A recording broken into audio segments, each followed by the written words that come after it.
1 year out of the classroom, and the question on everyone's mind is, do I miss it? No. That's your answer. No. All right, cool. Well, thanks for coming to my TED Talk, everybody. No. Okay.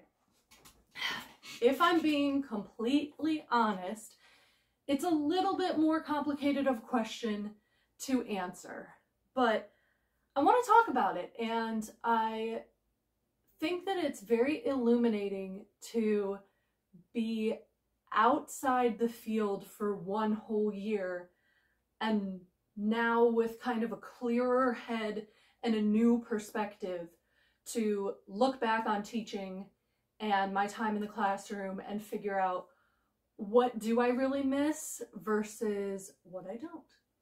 Okay, so when I was reflecting on my time as a teacher and I was thinking about the things that I miss, it really came down to 3-ish things. Number 1 is the kids. Making those like long-term relationships, those long-term friendships. I still have a lot of my students on like my social media now that are like basically adults. And it's crazy that not only do we still keep in contact, but like they still remember me, they still remember my class, and we have all these really fond memories. Like that is a really cool once in a lifetime kind of experience. And the kids that I really got to know and got to make a direct impact in their lives, I was able to see that maybe their home life wasn't as stable as I wish it would be for them, or they were going hungry on different days, and I could fill those voids for them. I know I was far from perfect, but I really feel like I was able to do a lot of good in the 5 years that I was teaching, and I miss having those relationships. Now, that being said, I do not miss the emotional baggage and mental fatigue that goes along with basically being someone's primary caregiver. You know, if you take care of one family member for too long, they say you can get caregiver fatigue. And I had anywhere from like 100 to 120 every single year. And yes, some of those students needed more love and more support than others, but that's still an insane number of lives to care about and support and be an emotional stability piece for. And the fact that there's nobody that can be that emotional stability for the teachers other than like our spouses and each other, that's really tough. And that kind of brings me to my number 2, my coworkers. Trauma bonding will bring you together like nothing else. And I really feel like I made some lifelong friends in teaching. I have really never been around people who work so hard and care so much about other people. The love that I saw in my coworkers and that they would pass on to their kids is unrivaled. And I still stand by that to this day. Now, there is also a second side to that, which is never in my life have I worked in a more cliquey environment since like maybe middle school. I don't want to blame it on being a predominantly female industry, but I will say that the office politics at schools is wild. Like the way that there's the in crowd and the people on the outside, and like the administrators will kind of have their favorites, and they'll have people that they cut more slack, and then they have people that they're harder on, and there are coworkers that are willing to help you out, and then there are coworkers that will pretend that you don't even exist when you try to talk to them. like, that's kind of insane. And thankfully, I didn't have too many negative experiences while I was teaching. But again, now that I'm out and I can kind of like view the field a little bit more broadly, that seems to be a very common experience. I miss the kids, I miss my coworkers, and I kind of miss the breaks, maybe. But the difference is when you're teaching, it feels like you are treading water out in the middle of the open ocean, and winter break, spring break, Thanksgiving are your life preservers that someone is throwing out, and you're treading water so hard, you're so exhausted, you're going underneath the surface, and right before you're about to drown, somebody throws you a life preserver and you can hold on to that. And knowing that that life preserver is like in the air is the only thing that keeps you going. That rest is not recuperative. That rest is not enjoyable.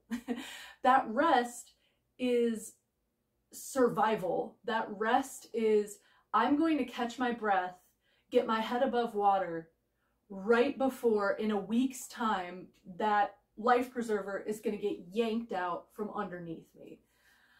So I think sometimes teachers fear if they leave and then they don't have a guaranteed Christmas off, or they don't have the time off in the summer that's really way less than what people think it is, but it is still a little bit of a break.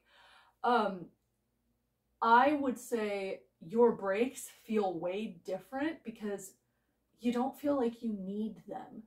Like, I enjoy having some time off, but I'm not crossing my fingers and holding my breath and praying for Christmas. Like, I just go, oh, wow, it's Christmas already? That's crazy. So those are basically the main three things that I miss. And there's a lot that I don't. Just in case this is the first video of mine that you're seeing, I taught for 5 years and I quit at the end of the 2021-2022 school year. So I have officially been out of the classroom for 1 calendar year. This is now the second back to school time that I have not been getting ready to go back to teaching. And I quit in order to accept a position with a science museum. So I kind of want to add a disclaimer that maybe I would miss more things, or maybe I would feel differently if I wasn't still in education in a certain context.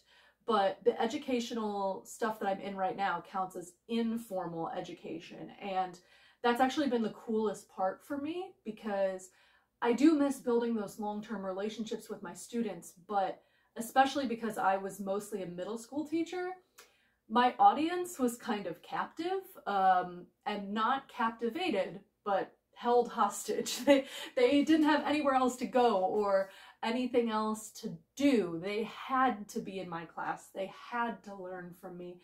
And that's a really difficult environment to teach in.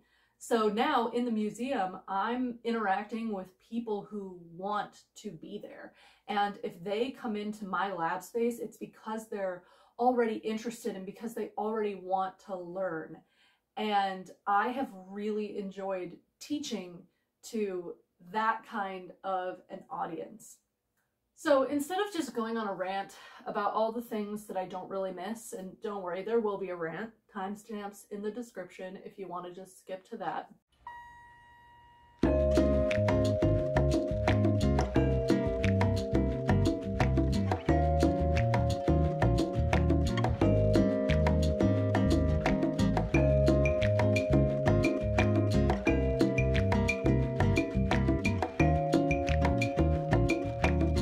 But I want to talk about how is my life different now.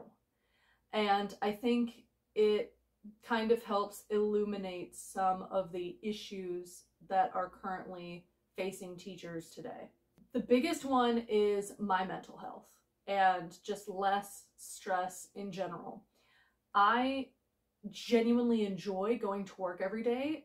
I do not wake up with a pit in my stomach anymore of dreading what was going to happen. Was I going to have a spontaneous meeting that was going to take away my planning period? Was this kid who's always acting up somehow, was he going to do something that was going to throw my lesson off? Was that parent going to send me an email and I was going to be called into the office and be bombarded by accusations that were completely unfounded? Like, that level of stress, you don't realize when you're in the moment how much it's eating away at you until one day you wake up and that stress is no longer there. And that's going to kind of circle down to my very last point.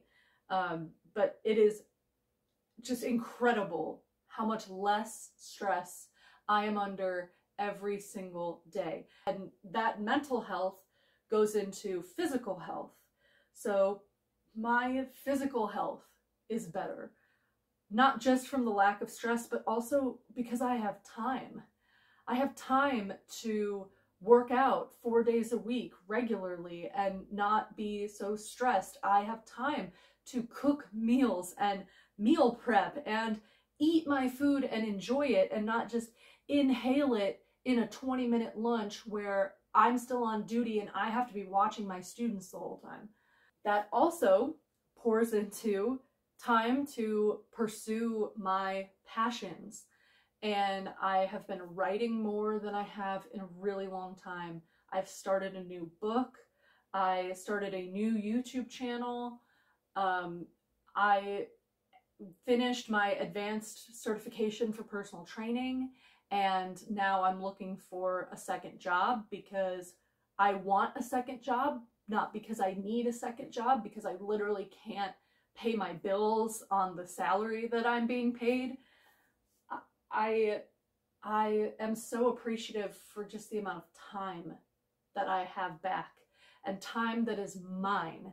And when I leave work and turn my laptop off, work is done. Work-life balance is amazing. It's incredible.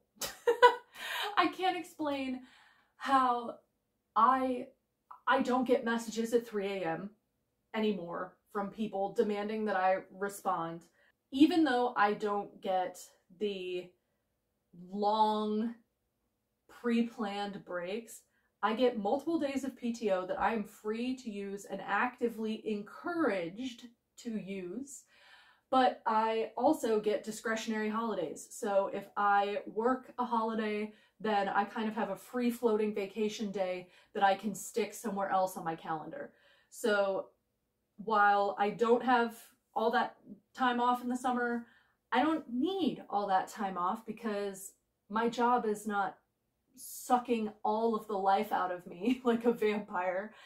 And I have time that I'm encouraged to take when I want to take it. The other thing that's really amazing is when you have coworkers and bosses who also value your work-life balance. And I'll never forget the first day I started my new job, my direct manager is also a former teacher. And so he had me download Microsoft Teams, get it all set up, and then he goes, okay, the next thing I need you to do is go in and set your do not disturb hours. And I was like, what? And he looked at me and he said, you're a teacher. I know that you are on call 24/7. That ends today. Your work hours are from 9 to 5, and that's it. And he had me log in and set my do not disturb hours so that even if somebody messages me at 8 or 9 o'clock at night, I don't see the message. And even when I've like taken PTO or I've been on a vacation somewhere and I am still getting messages and I like feel obligated to respond, I'll start responding and then he'll send me a separate message that's like, Michelle, get off your phone. Like, that's so crazy. Have you ever had a principal, those of you that are still teaching, have you ever had a principal who like told you, oh, stop answering emails, it's winter break? Probably not. And if you do, cherish that admin because that is not the norm. The absolute biggest difference that I have experienced is respect. The respect that I get not only from my managers, my coworkers, but also the guests, is more respect than I feel like I ever got in all my years of teaching. So starting at the top, my supervisors trust me. They trust my expertise. They trust my experience. They know that I am a professional, and I feel like I'm treated like a professional. If I need to go to the bathroom, I just go. If I need something like supplies for something, I just send them a link and it gets purchased. There is no argument or begging for a purchase order for $10 worth of pencils. They just magically appear. I remember when I first started and I kind of took over the management of the chemicals, and I was terrified to tell my boss that I thought we needed hazardous waste disposal and new chem storage because it was going to cost thousands of dollars. And so I basically prepared like a mini presentation. I practiced the speech the night before about, this is what we need and this is why we need it. And this is what I've tried to save us money. And the next day I meet with him and I kind of launch into the spiel, and he cuts across me in like 10 seconds and goes, okay, well, how much do you need? And I was like, I don't know if you understand, like, this is going to be really expensive. And he looked at me and said, Michelle, I don't know if you understand. You're the chemist on staff. You are a biochemist. So if the biochemist says we need something for our chemistry, then we need it and we'll make it work. And that was such a foreign experience to me. That was the moment when I kind of realized, it was like the blinders came off and I realized that I had been doubting myself and my abilities and my professionalism for my entire teaching career, and that wasn't fair. I am amazed at how my coworkers respect me, and yeah, there's a little bit of office politics like there is everywhere, but the genuine love and respect and support that they have given me is unlike any other place I've ever worked, honestly. But teaching, it feels different. And we're bonding because we like each other, not because we're experiencing trauma together. And then the guests. So I work with the public.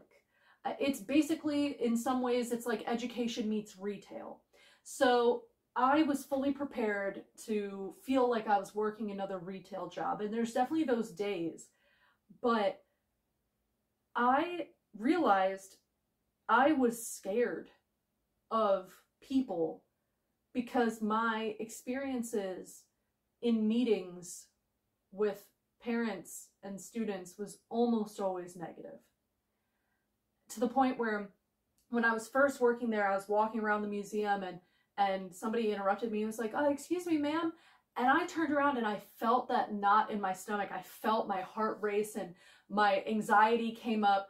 And I was like, oh no, what did I do? What did I do? And I was like afraid of being yelled at. And I turned around and this guest just said, what time does the animal show start? And I was like, oh, it'll be 3 o'clock downstairs. And she went, oh, thank you so much. Have a great day. And walked off. And I realized that was also one of the first times in a long time that I had heard the words thank you at a job. And that's sad. While I don't miss teaching, I do still enjoy educating. And it's unfortunate now that teachers get so little time to actually educate, and so much of their job has become dealing with other issues. And so for those who are still in the field, I commend you. And this is not meant to discourage or dissuade you in any way, shape, or form. I think what you are doing is invaluable and it is so important.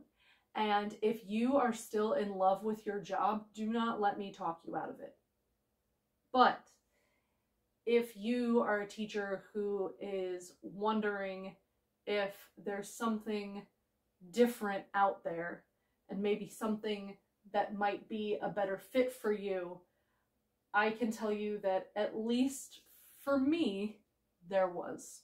I do still want to continue to make parodies on this YouTube channel. It's just been a while because time is not my friend recently, but I do still want to make more content to go out on this channel.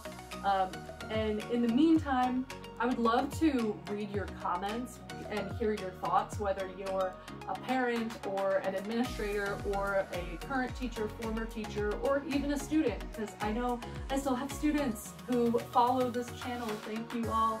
I love seeing your names in the comments. I light up every time I get a notification, and I remember you, and I do remember you. I'm not just faking and being like, oh yeah, I totally remember. No, like I was only in it for 5 years. I had over 1,000 students, but like when you spend that much time with them, it's not that hard to remember them all. So I do still remember you, and I love seeing your comments. I would love to hear your thoughts, especially if you're a teacher who's left the profession or if you're a teacher who stayed. I think it's very interesting, and I will continue to give you updates about my life. But that's all for now. Thanks for listening, and have an awesome rest of your day.